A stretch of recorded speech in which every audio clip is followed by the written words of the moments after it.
J'étais le deuxième bureau d'une personne. Cette relation que tu vis, je l'ai vécue. Et par la grâce de Dieu, j'en suis sortie. Alors je veux te dire aujourd'hui que tu as cette capacité d'en sortir si tu le désires. Je te raconte. Je quitte une relation vraiment qui m'a cassée. Je me repose 2 ans. Et quelqu'un entre en contact avec moi.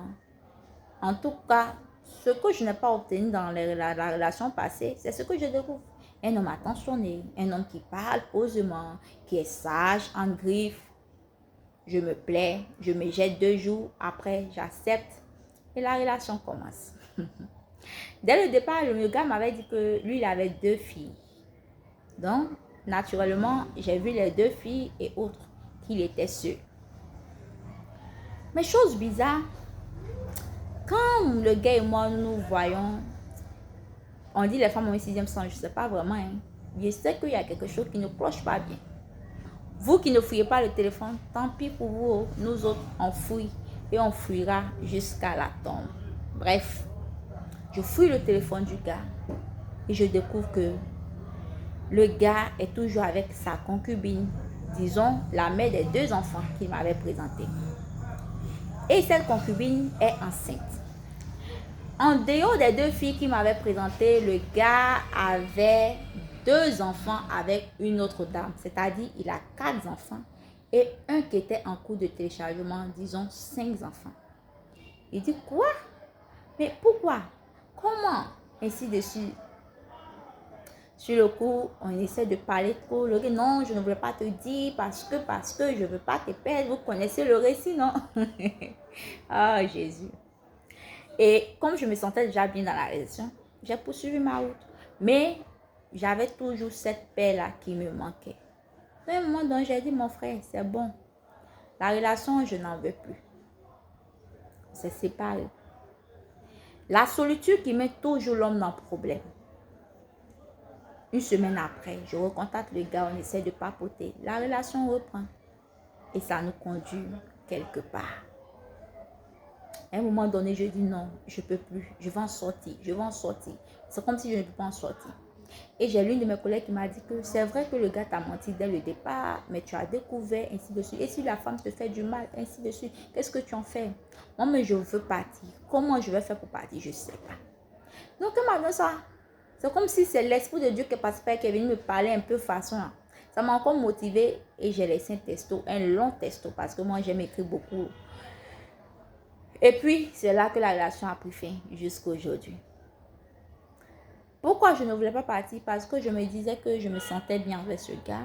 Ce que je n'ai pas eu quelque part, j'ai trouvé ça avec lui. Et puis bon, il ne l'a pas marié vraiment. Hein? C'est pas ce que vous dites. Mais on construit maison sur maison. Et puis d'ailleurs, il n'a même pas marié même. Donc, on est toujours même chose.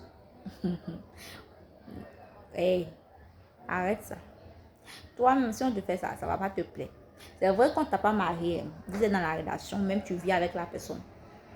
Est-ce que ça va te plaire parce qu'on ne t'a pas marié, quelqu'un d'autre vient te faire sortir pour venir prendre ta place?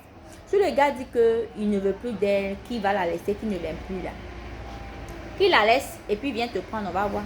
Mais chose bizarre, ils disent que vont les laisser, mais ils ne les laissent jamais. Tu les vois, elles sont toutes enceintes et puis toi, tu es là, tu espères. Je veux dire à quelqu'un, prends courage, fortifie-toi et sors de là. Le gars t'a piégé et tu te retrouves dans une relation de maîtresse d'un homme marié, de maîtresse d'un concubin, ainsi de suite. Tu mérites la première place.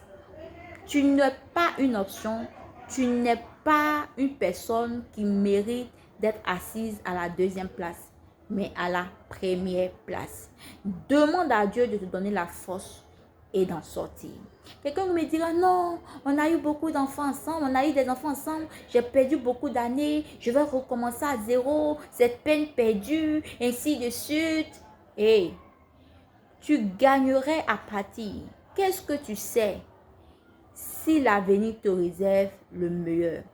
Peut-être c'est parce que tu te trouves là, que tu n'as pas encore les yeux ouverts sur l'homme de destinée que Dieu a prévu pour toi. C'est parce que tu es encore là que tu penses qu'il ne peut avoir un homme meilleur que cet homme qui est dans ta vie.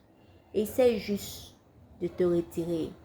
Pleure pour 1 semaine, 2 semaines, le temps que Dieu prenne pour te restaurer. Et attends de voir la gloire de Dieu se manifester dans ta vie. Parce que quand j'ai quitté la relation, ça veut dire que je n'ai pas pleuré. J'ai pleuré aussi. J'ai passé des nuits de solitude. À un moment, mais je dis, aïe, est-ce que je ne vais pas appeler quelqu'un là-bas même et puis on va répondre ensemble? Mais j'ai tenu bon. Par la grâce de Dieu, aujourd'hui, les choses avancent mieux de mon côté. Mais c'est parce que j'en ai décidé autrement. Parce que aussi longtemps que tu te trouves dans une situation qui n'est pas la tienne, Dieu ne peut pas t'envoyer la personne qui te correspond. Fortifie-toi, prends courage et sors de là. Tu mérites mieux que d'être maîtresse d'un homme. Tu mérites mieux que d'être un second choix. Ne bâtis pas ton soi-disant bonheur sur les larmes d'autrui. Au début, tu ne le savais pas. Maintenant, tu le sais. Alors, la responsabilité t'encombre d'en sortir.